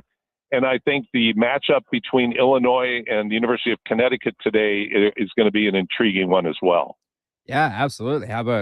Let's talk Final Four. UConn, Illinois, sort of the early tip-off game today. And the people aren't giving a lot of credit to UConn or Illinois when it comes to the championship, because on the opposite side, you have two absolute titans in Arizona and Michigan that are going at it. That's sort of being dubbed the real national championship game, because everyone's saying whoever comes out of that matchup is just like a shoo-in to win the championship. What do you think about all that? Well, I would say that the people that are saying that also said the same thing about UConn on the women's side. They're just a shoo-in, haven't lost all season. So you got to play the game. Are they heavy favorites? Absolutely. And they deserve to be heavy favorites, because I think both Michigan and Arizona are the most imposing teams. But I think in particular, I think it's always interesting to see, Josh, when the game starts. And, we see this across all sports. It comes down to matchups as well as how teams are prepared, physically ready. I mean, last night, for instance, Texas, their best player, and her name escapes me now. I think it might be Booker. She was like 3 for 23. Like, she's a phenomenal player who had a horrible night for whatever reason. Mental, like she was, however it was, but you never know when you can have a game like that, no matter how good you are. And sometimes it can be the way your opponent plays you, or it can just be the way the basketball gods have their fun. Yeah. But I think, certainly Michigan or Arizona are going to be the heavy favorites, but UConn shows what determination can do with that ridiculous shot and one of the great March Madness endings of all time. And Illinois, they're skilled and they have players who can play. And you know what they do better than I've seen anybody do so far is they spread the court, they attack the rim, and they create space for their players to operate in that might give them a fighting chance against either Michigan or against Arizona if they were to get to the final. So I haven't written them off completely. And on the other hand, I wouldn't be surprised to see Arizona or Michigan win going away. All those scenarios are possible. Yeah, absolutely. I totally see where you're coming from. Texas's player, Madison Booker, 3 for 23 last night. Yeah. No absolutely. trips to the line. That is brutal. Brutal, but I'll tell you what, here's something that is often overlooked in basketball and in coaching, and it still surprises me to this day. There's a type of defense called pack line defense, and it was popularized by Dick Bennett at the University of Wisconsin.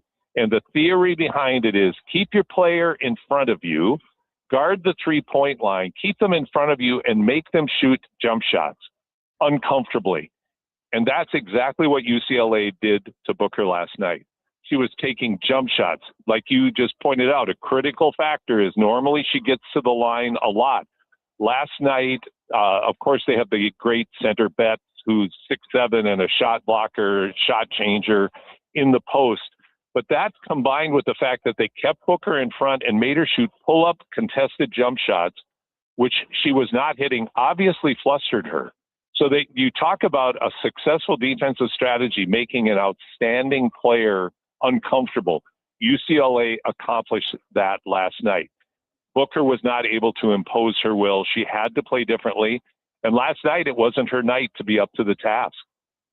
Yeah, no, that astute observations from Paul Sir, host of Hoop City with Paul Sir, on Hoop City with Paul Sir here on Sports 1440. That was a mouthful. Sorry, everybody. But alas, that is that. Sticking to the women's game, we saw the expansion draft in the WNBA yesterday. First selection to the Portland Fire, the Canadian Bridget Carleton. That's some exciting stuff right there. Well, it is exciting. I thought it was kind of somewhat anticlimactic in one respect, because I think all of us expected Bridget, since she was eligible to be selected to be in Toronto, or she grew up in Chatham, Ontario, that we thought, she was going to be kind of the face of the new tempo. But Portland was smart. They picked a good one. They picked a serious vet, both at the WNBA level. She's got championship experience. She's high character. Those in Edmonton who got to watch the women's national team when they were training here, Bridget was always available, very, very kind to the public. We've had her on the show many times over the years. I mean, she's first class in every respect and a great player. So, yeah, first, but once again, another feather in Canada's cap of a Canadian being the first selection, and somebody that Portland wants to build their team with and around. So good for Bridget Carleton. Yeah, it's really exciting stuff. Now, did you see that both teams made a pass on a selection in the draft?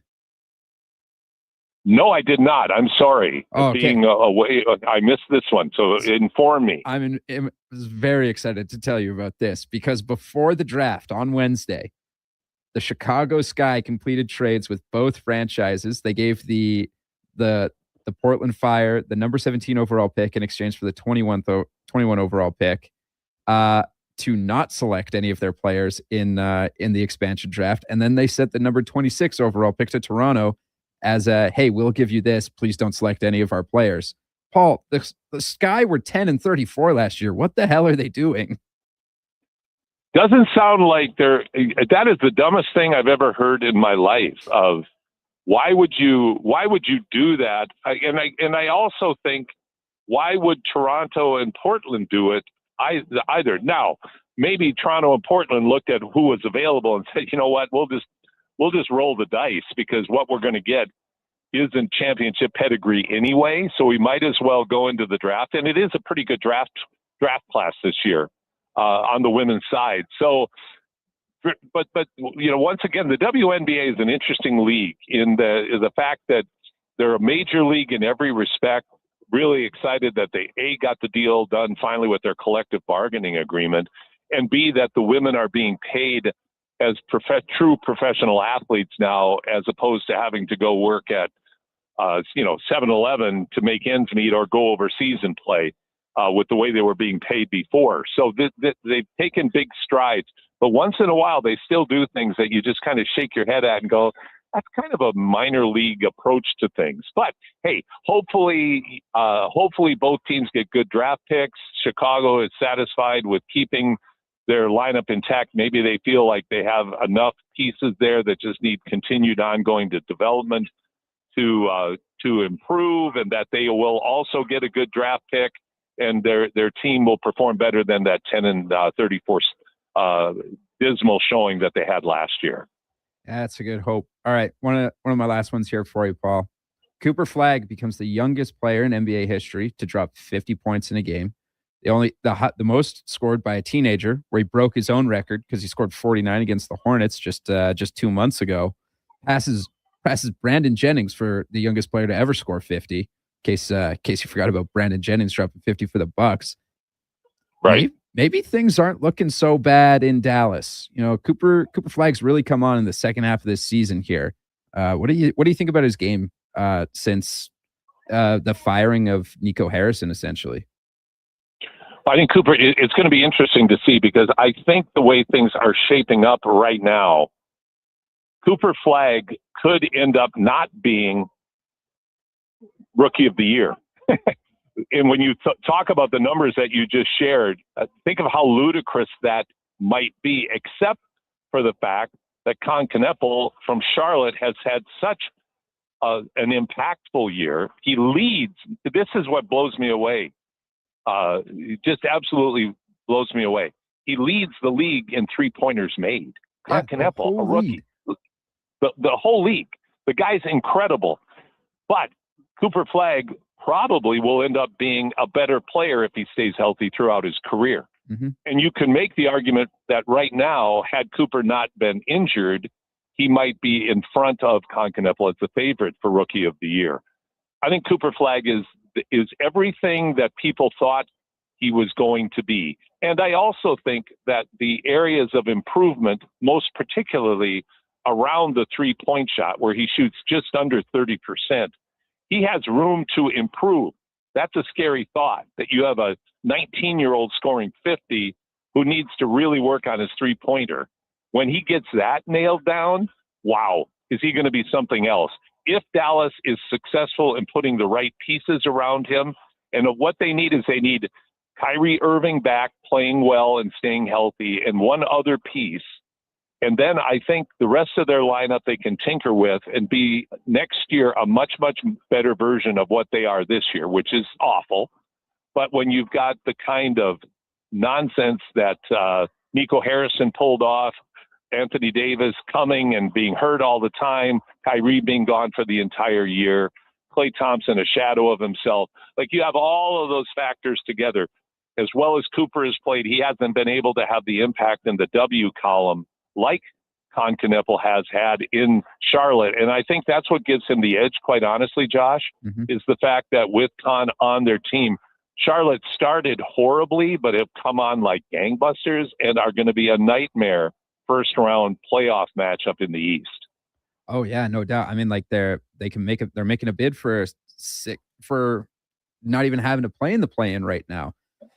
So I know they're on such a roll. They're beating good teams in amongst the weak teams that they should beat. Mm-hmm. They're beating some good teams as well. Yeah, I'm super impressed with the Hornets game and everything. Well, Paul, you have a safe flight, okay? Well, thank you very much. We're looking out at the palm trees right now. Can't wait to get back to the snow and ice. And hey, it's going to be a high of 6 today, Paul.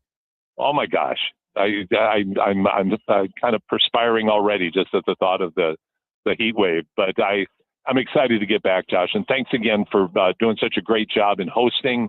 Excited to be back in the studio with you next week. Everybody enjoy the semis and the finals, both for the men today on the semis, for the women tomorrow, and the men on Monday for the finals in March Madness as it comes to a close.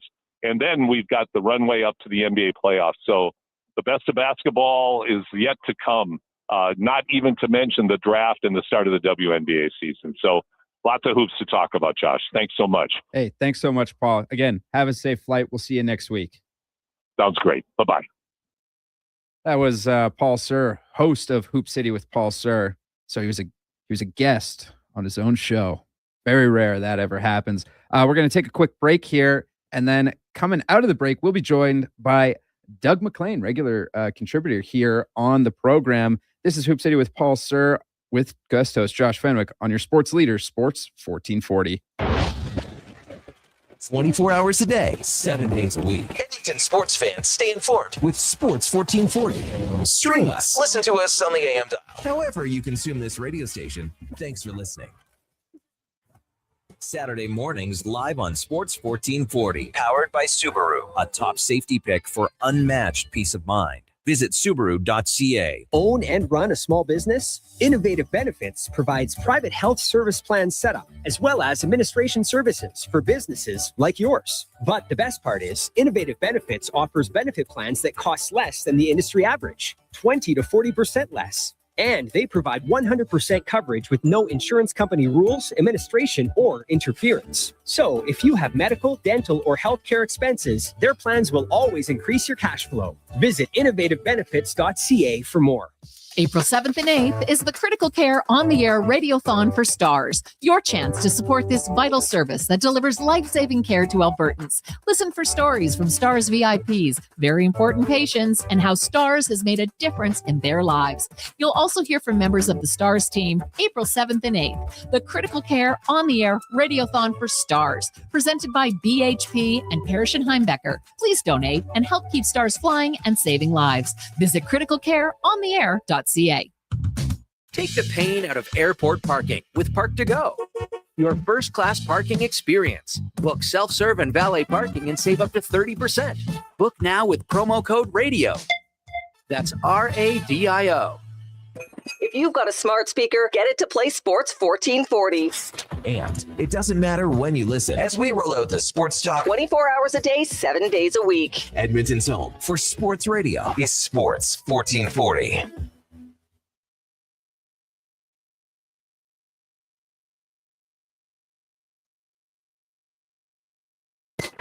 This is Hoop City with Paul Sir on Sports 1440. They do have a timeout. Decide not to use it. Curry, way downtown. Bang! Bang! Oh, what a shot from Curry! We did it! Here's your host, Paul Sir. All right, welcome back to the big program. Josh Fenwick here on Hoop City with Paul Sir. I am guest hosting, and I feel bad. I've been leaving him waiting in the wings for far too long. Regular contributor here on Hoop City and play-by-play man for the Edmonton Stingers, the Golden Bears, the Pandas, Doug McLean. Doug, welcome to the program. Thanks for taking the time this morning. Hey, my pleasure, Josh. Good to see you. Good to see you too. I was going back through the PDFs that Paul sends me for the show lineup, and I don't think we've had you on in like 2 months. So, you know, when you emailed me, oh, what do you want to talk about today? I honestly, I don't think we really touched on U of A and like their Can West playoffs. Yeah, I mean, it's sort of a tale of two stories a little bit. I think you look at the Golden Bears, they fall to the UVic Vikes, who end up not ultimately defending their national championship. Carleton wins yet another. What a surprise. But for the Golden Bears, I think on the whole, a pretty good season. Yeah, you don't love falling short of at least getting to the final 8. But considering where they were, new coach at the start of the season, a team that I think is still trying to figure out where it can get offensive support for the likes of Isaac Simon, to get where they got to, have a really, really good regular season, host a playoff game here in Edmonton. It was a good season. And at the moment, I mean, things can change. They expect to bring all their players back.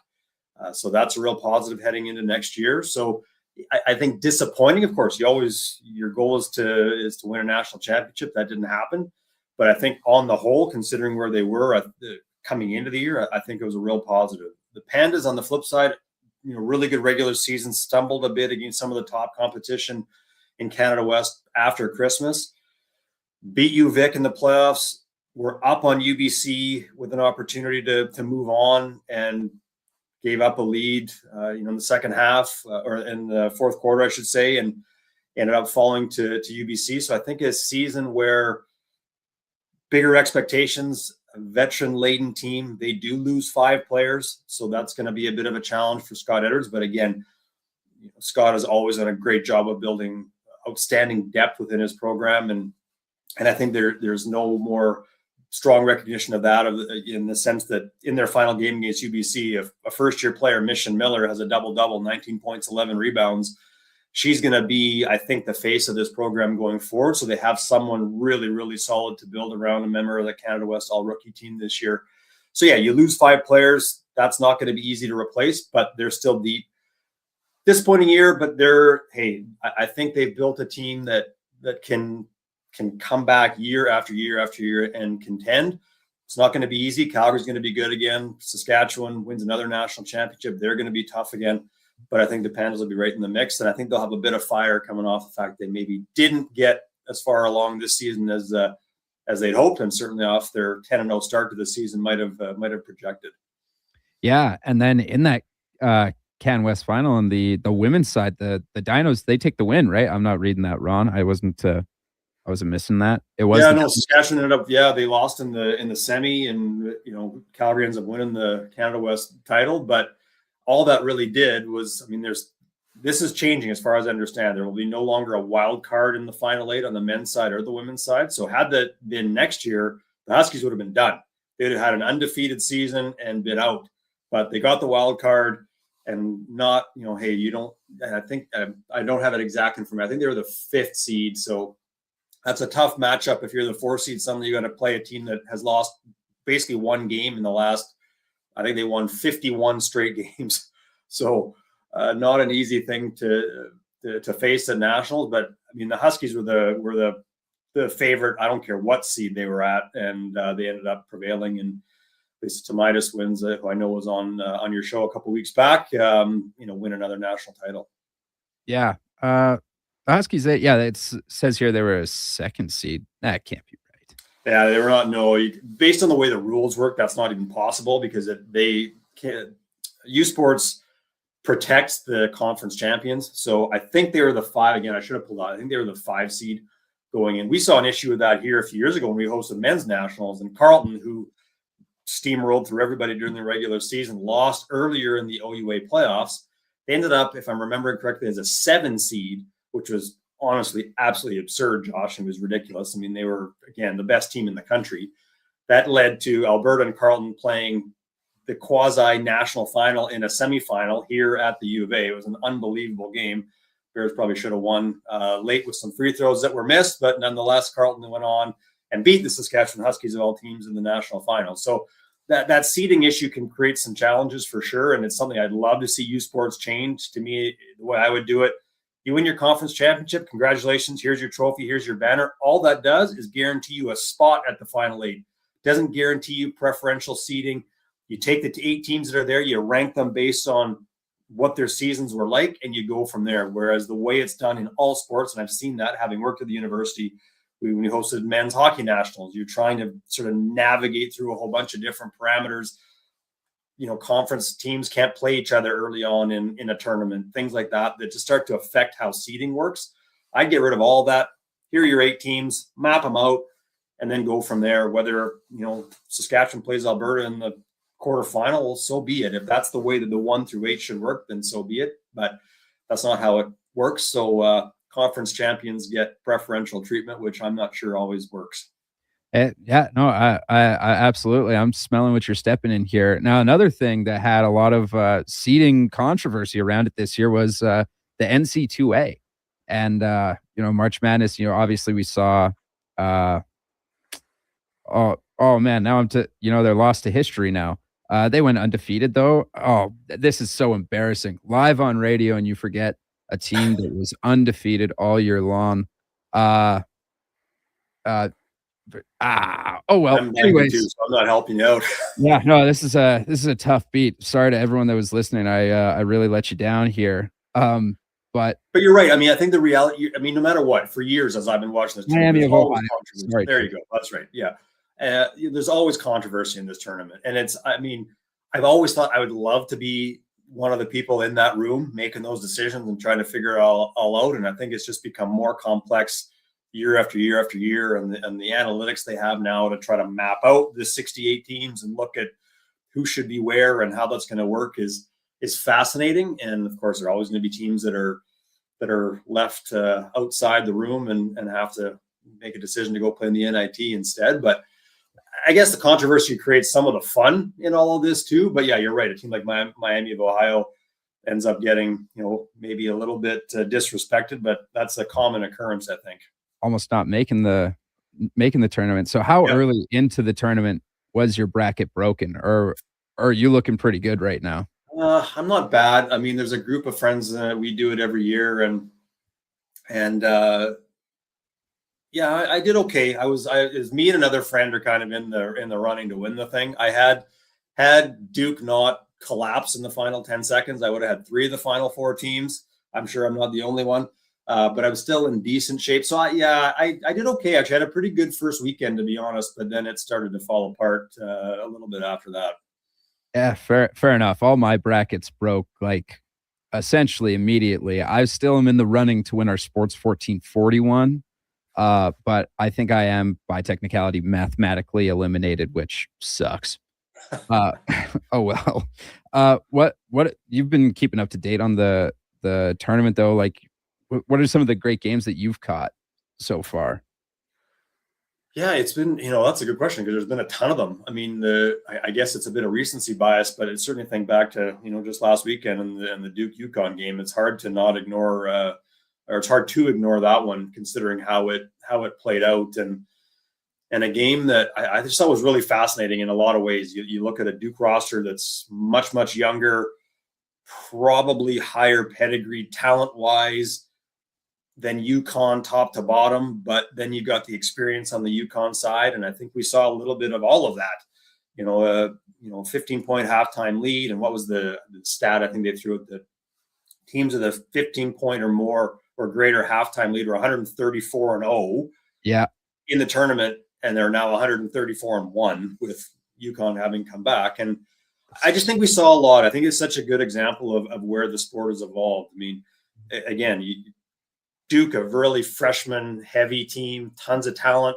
But as that game wore on, they struggled to find looks in the half court. It was really get the ball into Cameron Boozer and not even get it into him. It was him on the perimeter having to create from 20-plus feet from the rim, which he can do. He has the skill to do that, but that's not ideal. And I thought Duke really struggled, and you could just tell their possessions were really clunky, just not getting clean looks. On the flip side, UConn just chipped away, and they're able to lean into the veteran experience they have on that roster, but also the fact that they have some sets they can go to. I mean, we must have seen that double curl run 20 times in the second half, and it drew defenders to the paint, opened up things inside, or you get someone off that initial curl for a look. I just think it was just a real contrast in styles that spoke a lot to where the game has gone, where the sport in college in the U.S. has gone.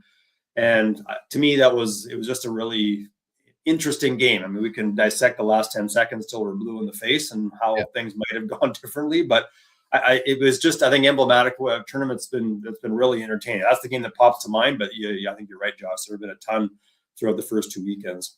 Yeah, no, it's absolutely incredible. To shifting a little bit of gears here, because the first time I ever met you, it was the first time that we heard all this Giannis Antetokounmpo wants out of Milwaukee talk, and now, oh no, we thought it was sort of put to bed, and now him and the Bucks are basically going at each other, and I think this spells the end for Giannis in Milwaukee. Just how does that make you feel? Oh, it's tough, and I don't even have my Bucks jersey behind me today, but yeah, it's tough. I mean, again, as a lifelong Bucks fan, they've been horrible for much of my lifetime, and now they've been good. Obviously won a championship, which is nice, but yeah, it's such a bizarre thing, and the NBA's particular, I mean, you keep up on the NBA more, I think more than, well, I know more than I do, but it's a particular thing in the NBA, these sort of personality conflicts that start to exist. And not that they don't happen in other sports. I think they're just maybe a little more protected at times in other sports. Hockey, I think, is well, maybe better isn't the right word, but they manage that stuff a little differently. Yeah, the NBA is a lot more like player driven, essentially. Yeah, exactly. That's it's a much better way to put it than I did. And I think, with Giannis, I'll be honest, I still have not necessarily gotten the sense that he's looking to leave Milwaukee. That's the weird thing about it. I don't know that he's looking for an excuse out, but it's almost as though the franchise itself has decided either we're not convinced we can build a team around him, so we're better off to move him and try to get something back to position ourselves better going forward, or they just can't decide what they want to do, and this is their best answer right now, to try to protect him, either to move him or to hang on to him and see if they can re-sign him in the fall. But it's a strange thing. I mean, he's dealt with injuries all season long. I think he's missed 41 games or something so far this year. So he's missed a ton of games. And when you don't have the depth around him that they had in the past, they're just clearly not good enough without him and they're not good enough with him either. I mean, had he been healthy, they might have squeaked in to one of the 7 through 10 spots and been first round fodder, but I'm not sure that would have been the case either. So I don't know. It's a good question. I don't know where it goes. I mean, I was reading an article earlier. I mean, Doc Rivers sort of talks about the fact that he feels like he's caught in the middle of this whole thing, and it's true. And I think your point's bang on, that it's player driven. Ownership tries to navigate this, and then the coaches are the ones, as Rivers says, I'm the one that's got to be out here talking about this stuff. Yet he has nothing really to do with it. I mean, he's the guy trying to placate Giannis a bit. It sounds like they have a pretty decent relationship, but it's tough. Does he play another game this year? I doubt it. I think if you've gone this far, I highly doubt that he's going to play again. And where does it set them up? It doesn't look good on the franchise, I think, in general. Either come out and be clear, like, hey, he's too banged up, we don't think he can play, and here's why. And Giannis, and discuss that with him behind closed doors. Don't let this sort of fester in the open, because it doesn't look good on the franchise. It doesn't look good in terms of how you might attract players in the future. And then you're going to be back in the boat where they spent most of the 80s and 90s, where they were, frankly, irrelevant franchise for, like, as I said earlier, most of my life. I think you hit the nail on the head with the Bucks have just sort of closed the door on the Giannis trying to build a team around him, essentially, because they tried with Damian Lillard. That didn't work out. Yep. They've been trying with all these different things. They're like, well, damn, it might just be easier to move him, which is, it sucks for a small market like Milwaukee, who has, one of the best players in the NBA over the last 10 years, for it to end like this, where they're taking shots at each other and things like that. You brought up the Doc Rivers comments, though. I'm like, you listen, I get it. He is like pushed into he has to answer all this stuff. But his answer being like, don't talk to me, I'm not involved. I hated that. I'm with you. I agree. And it sort of makes everybody look like nobody looks good in this. Like, not one. I mean, maybe Giannis does a bit, although he even comes across a little bit of, well, is it selfish if he is hurt? Is it selfish that he wants to get back in? Is he trying to be tough and play through? I know he's trying to play with his brothers too. That's another factor in all of this. And his youngest brother, I think, made his debut yesterday or the day before. I can't remember now. So there are a lot of factors. But no, I'm with you, Josh. I think that's, if you're Doc Rivers, and again, I hate to do this, but I'm going to do it anyway. You sort of compare the hockey basketball thing, and I'm not sure the hockey does it better. If this kind of situation was happening in hockey, you would not see a Chris Knobloch out saying, hey, I don't really know what's going on. I mean, personality might dictate that a bit too, but it's just not the nature of how hockey is. I'm not saying that's better, but they're much more protective of this stuff and try to keep it behind closed doors. The Maple Leaf situation with what's blown up there is maybe the cleanest example of something that's gone out of hand, but even it's not really that out of hand in comparison. But you look at what's going on here, and you're right. You've got these three pillars: ownership, management, and one, coaching, and then the player. And none of them look like they're even talking to each other. Like, no one knows what's going on. Whereas if you're Milwaukee in this situation, you can navigate this much more professionally, so that you, again, make your decision. You're going to keep him, you're not. Okay, fine. Have the conversations with him, what that might look like. And then you present a much more common front. outside, even if you don't know where he's going to go or how that's going to play out, you can present a common front that looks much better on the franchise going forward. Right now, if you're a player, you're a free agent.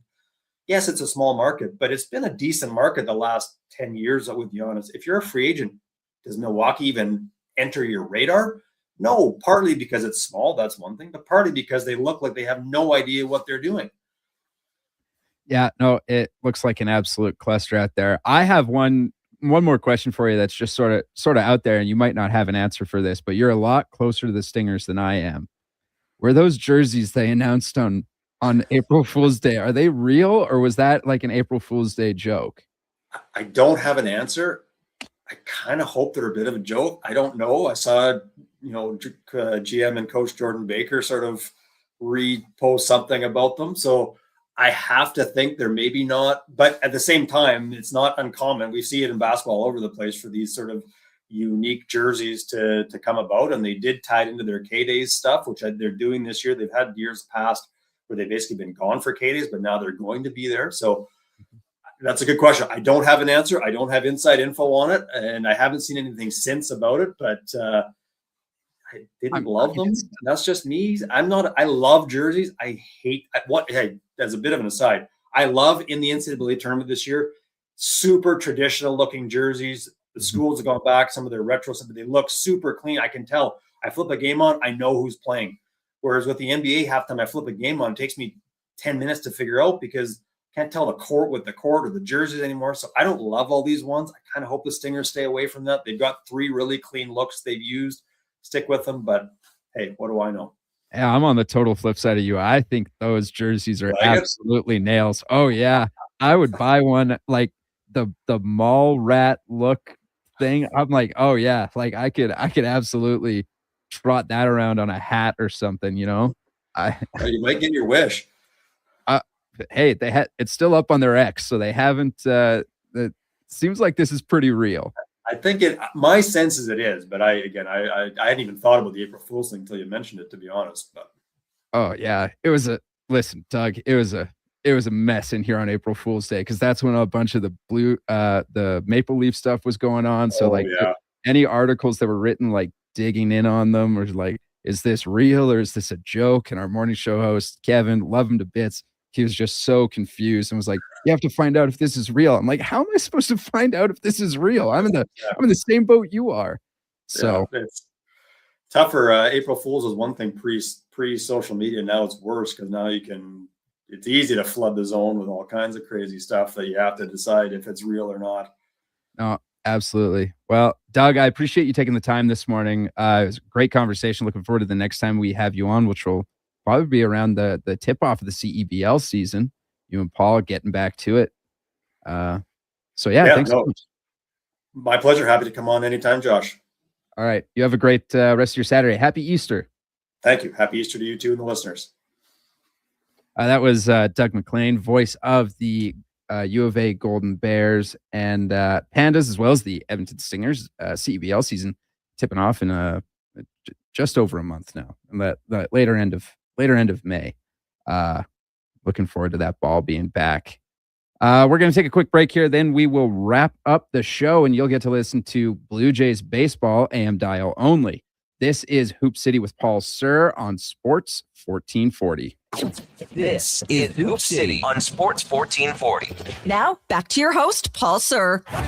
Saturday mornings live on Sports 1440. Powered by Subaru. Built for real-life confidence. Visit Subaru.ca. Jump into spring with a refreshing change. It's possible thanks to the Lazy Boy Furniture Gallery's Buy More, Save More event. Our knowledgeable Lazy Boy professional in-home design team are here to spark your imagination as you shop amazing store-wide savings. And of course, the more you buy, the more you save. Buy more, save more at both premier Lazy Boy Furniture Galleries locations, South Edmonton Common and the West End, and their factory outlet clearance center at 152nd Street and 137th Ave. The weather doesn't care about your shift or your schedule.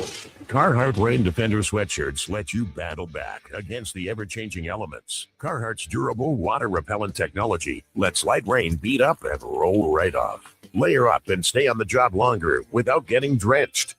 Get your Carhartt Rain Defender sweatshirts at all 3 of our Edmonton job site workwear locations. Job site, workwear, tough different tough jobs. The Lawnmower Hospital. Contractors, spring cleanup is coming. It's time to get your lawnmowers, aerators, power rakes, lawn vacs, and more serviced at the Lawnmower Hospital. Hey, the longer you wait, the longer you'll have to wait in line later. Their service department gets crazy busy as the season rolls on, so get in now while it's calm. For quick service on top brands like Bluebird, Ryan Turf, Husqvarna, and more, check out lawnmowerhosp.com. The Lawnmower Hospital. For Dad is back. Join Sports 1440 as we help raise funds and awareness for the fight against prostate cancer. The ride starts Saturday, June 13th at Blackjack's Roadhouse. Register online at ridefordad.ca and find more info at sports1440.com.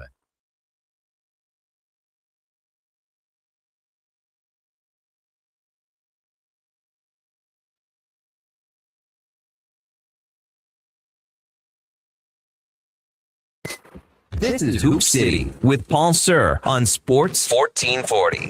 They do have a timeout. Decide not to use it. Curry, way downtown. Bang! Bang! Oh, what a shot from Curry! We did it! Here's your host, Paul Sir. Welcome back to Hoop City with Paul Sir. I'm guest host Josh Fenwick. 11:49 here in Edmonton, getting ready to wrap the show up. That was closing time. That is a Paul staple right there, playing closing time, because because it's the end of the show. I guess I've never really asked him why he likes to play closing time, but I thought it would be getting a little sentimental since it's closing down my 2 weeks here of running the program. Just thought I'd pay a little homage to the man and play a little song here. I also want to say, any of you streaming on YouTube, or any of you that have been streaming on YouTube, or go, man, I wish I could see Josh's beautiful face and his terrible beard that he's been trying to grow out for a couple weeks. Sorry, Mom. You can watch us, Sports 1440 AM. That goes for all the shows here on Sports 1440. I want to give a quick shout out to my buddy Julian, who is watching on YouTube. So hi, Julian. Hope you're having a great day. Back to the basketball talk. Something I forgot to bring up earlier this week. Candace Parker going to the Hall of Fame, Basketball Hall of Fame. Candace Parker. This is exciting. She's very well known in the just like in the basketball media sphere, because she was so good and she was so like outspoken about the women's game and really knows what it is she's talking about.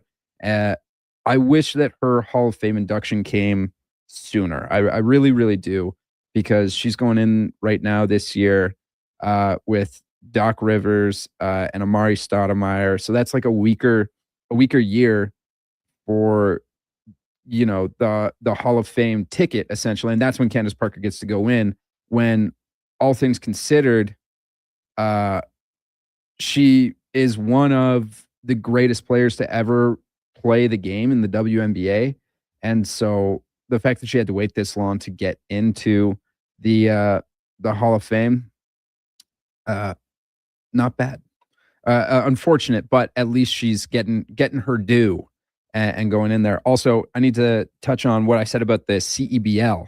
I said I think it was at the end of May. I was wrong, happily, because May 9th. So we're just a little farther than a month away. You know, a month and 5 days. So I'm super amped up for CEBL basketball to go back.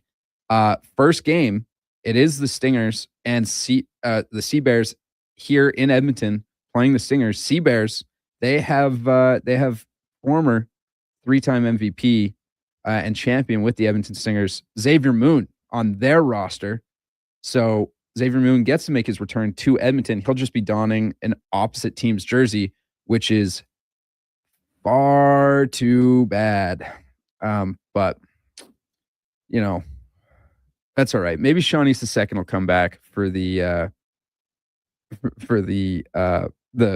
Stingers. I don't believe there's been an announcement on that yet. I've been following it very closely, seeing as how he broke Xavier Moon's record, and they could go tete-a-tete as the older people say. I can't say the kids say because I don't think we've ever said that.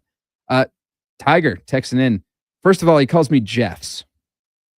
I think he meant to say Josh, but some days he calls me Finn. Sometimes he calls me Fen. Sometimes he calls me. Oh man, he got a good dig on me a couple months back. He called me a backup worker or whatever. Essentially, says Jeffs. You doing the whole thing today, and on YouTube. I got to give you credit, young fella. Your mom gets to watch you. Lucky parent. You could be lucky too. Because you can watch us again, Sports 1440 AM, or you can see Paul, Lowtide, Kevin, Brandon, Connor's beautiful faces, and Declan as well. Boreal Bernie texting in 833-401-1440 if you have any other final thoughts as we wrap up the show here. Boreal Bernie says, also missed it. What's Paul Sir doing down in the States? Family vacation. They went down to California a couple weeks ago. And they've just been soaking up the sun while the rest of us have dealt with the constant freezing and thawing of the weather here in Edmonton, Alberta. But I got to tell you, I'm pretty amped up for it to stay warm here. I mean, I was looking at the next week's weather, and golly gee willikers, I am amped up. We talked about it a lot on the Triple S this morning. High of 6 today, obviously. 2 tomorrow, 3, 2, 3, 4, 6, 4, 5. I'm thinking that the later half of next week that, it's trying to tell me what the weather's going to be. I am praying that we hit double digits. I'm really hoping because I want to get out on the course as soon as possible. Because once the Masters is finished up next week, I'm going to be chomping at the bit, as they say, to get back out on the course. There's some NBA action tonight. I better fill you in on that just in our final time here on the show. Only 3 games, but boy oh boy, do we have 2 doozies. They both start at 1:00. We have a rematch. Wizards in Miami taking on the Heat. In case you don't remember what happened last time they met up, Bam dropped 83 points. So watch for him to score 84. No, I'm just kidding. But that's a fun little storyline there. Obviously, Detroit at Philadelphia. This is important for Raptors playoff seeding and Sixers playoff seeding. And even honestly for Detroit, who doesn't have that much of a lead in on the Celtics. They have a 4-game lead. So if they go 0-5 to finish the year and the Celtics win out, then we're looking at the Celtics as the number 1. But this is the big game of the day on Prime Video, so you can watch it pretty easily. San Antonio at Denver. Matchup of the bigs. This is a big game for Victor Wembanyama and his MVP case. And so the fact that it's on Prime, very easily accessible, I highly suggest, highly suggest you turn that on for a little bit because I think this is going to be one of those nights where Wemby plays a lot of minutes matched up against Jokic, and we just see 2 Titans clash, which is a very, very special thing that you get to watch in the NBA and is pretty exciting. Song playing in the background here. It's called a Song for David. It was written by Paul's son, Ben, who unfortunately they lost a couple of years ago. He wrote the song for a friend of his, David Finkelman, who had tragically lost his life way back when. And Paul plays the song, gets us to play the song so that it's a reminder to be kind to everybody and tell those you love them that you do love them, because you don't know how long you have with them, and just to walk through life and spread kindness in the memory of Ben and David Finkelman as well. And so just be kind to everybody because you have no idea what people are dealing with or how long you have left with them. So we play that song in their memory. Coming up on Sports 1440, right after I switch over to this, 12:10, the Jays are going to pitch off, and you can hear that on Sports 1440. AM dial only. If you listen to the streaming services, you will get Fox Sports. Later tonight, Oilers in action, so it's going to be Paulson and Fenwick on the pre- and post-game show. That's right, you get to hear a bunch of me today. And then regular programming begins on Monday as we're back from our long weekend. I would turn to the producer and say, hey, man, thanks so much for doing this. But that was me. So I'm giving myself a little pat on the back. And I'm telling you all to have a wonderful rest of your day. Have a wonderful week. Have a happy Easter. And enjoy things as they go on and off the court. This is Hoop City with Paul Sir on your sports leader, Sports 1440.